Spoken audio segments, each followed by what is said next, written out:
view from the two mindsets.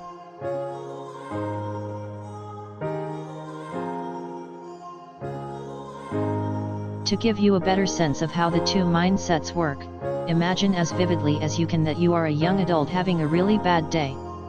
One day, you go to a class that is really important to you and that you like a lot. The professor returns the midterm papers to the class. You got a C+. You're very disappointed. That evening on the way back to your home, you find that you've gotten a parking ticket. Being really frustrated, you call your best friend to share your experience but are sort of brushed off. What would you think? What would you feel? What would you do? When I asked people with the fixed mindset, this is what they said. I'd feel like a reject. I'm a total failure. I'm an idiot. I'm a loser. I'd feel worthless and dumb. Everyone's better than me. I'm slime. In other words, they'd see what happened as a direct measure of their competence and worth. This is what they'd think about their lives: my life is pitiful. I have no life. Somebody upstairs doesn't like me. The world is out to get me. Someone is out to destroy me. Nobody loves me, everybody hates me. Life is unfair and all efforts are useless. Life stinks. I'm stupid. Nothing good ever happens to me. I'm the most unlucky person on this earth.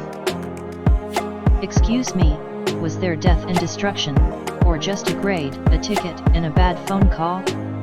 Are these just people with low self-esteem? Or card-carrying pessimists? No, when they aren't coping with failure, they feel just as worthy and optimistic and bright and attractive as people with the growth mindset. When I gave people with the growth mindset the same vignette, here's what they said. They'd think, I need to try harder in class, be more careful when parking the car, and wonder if my friend had a bad day. The C+ would tell me that I'd have to work a lot harder in the class, but I have the rest of the semester to pull up my grade.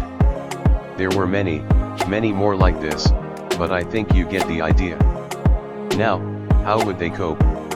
Directly. I'd start thinking about studying harder, or studying in a different way.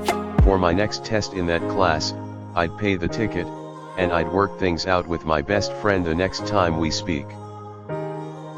I'd look at what was wrong on my exam, resolve to do better, pay my parking ticket, and call my friend to tell her I was upset the day before.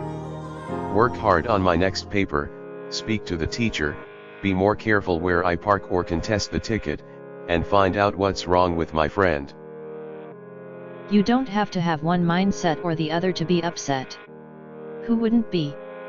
Things like a poor grade or a rebuff from a friend or loved one, these are not fun events. No one was smacking their lips with relish. Yet those people with the growth mindset were not labeling themselves and throwing up their hands. Even though they felt distressed, they were ready to take the risks, confront the challenges, and keep working at them.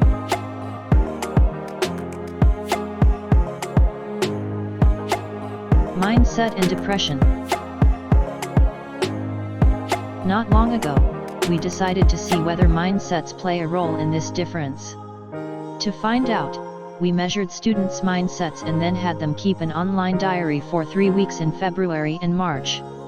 Every day they answered questions about their mood, their activities, and how they were coping with problems. Here's what we discovered. First, the students with the fixed mindset had higher levels of depression.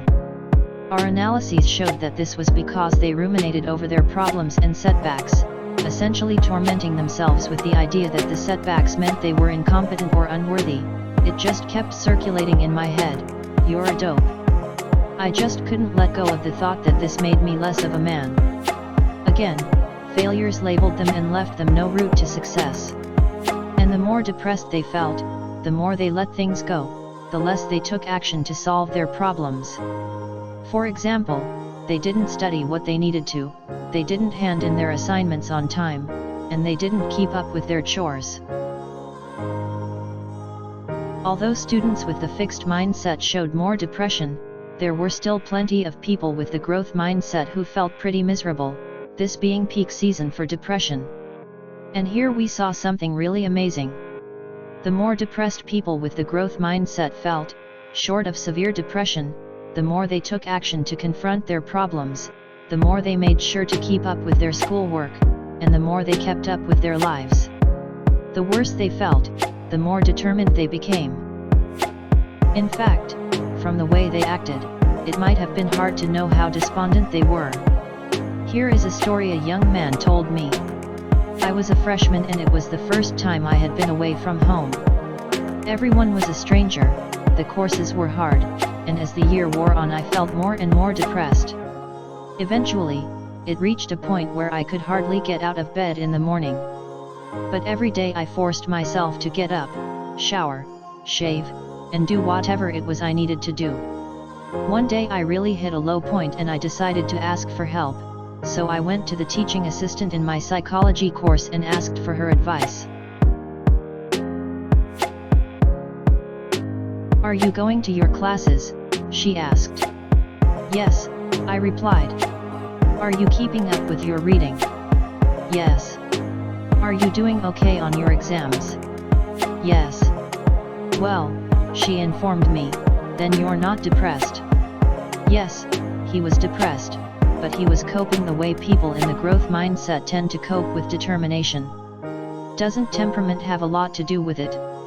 Aren't some people sensitive by nature, while others just let things roll off their backs? Temperament certainly plays a role, but mindset is an important part of the story. When we taught people the growth mindset, it changed the way they reacted to their depressed mood.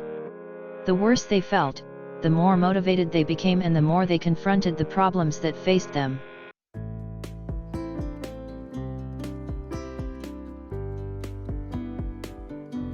A report from researchers at Duke University sounds an alarm about the anxiety and depression among female undergraduates who aspire to effortless perfection. They believe they should display perfect beauty, perfect womanhood, and perfect scholarship, all without trying, or at least without appearing to try. Americans aren't the only people who disdain effort. French executive Pierre Chevalier says, "We are not a nation of effort." After all, if you have savoir-faire, a mixture of know-how and cool, you do things effortlessly. People with the growth mindset, however, believe something very different.